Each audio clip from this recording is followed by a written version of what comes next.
আমরা প্রায় সবাই শুনেছি নজর লেগেছে, কালো টিকা দাও বা তাবিজ পড়াও।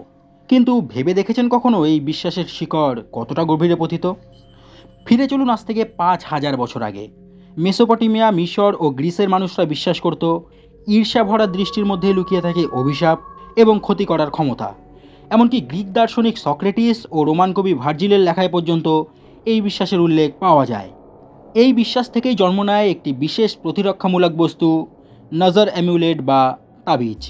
বিশেষ করে তুরস্ক, গ্রিস, মিশর ও ইরানের মানুষ আজও নীল চোখের মতো দেখতে ইভিল আইবেড নামক একটি বস্তু দরজায় ঝোলায়, গাড়িতে রাখে, এমনকি গলায়ও পড়ে।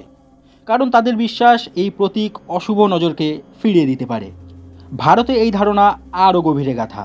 একজন সদ্যজাত বাচ্চার কপালে থাকা কালো টিপ, কারো হাতে থাকা লাল নীল তাগা কিংবা কোমরে বাঁধা ছোট্ট ধাতব তাবিজ, সবই নজর কাটানোর চেষ্টা।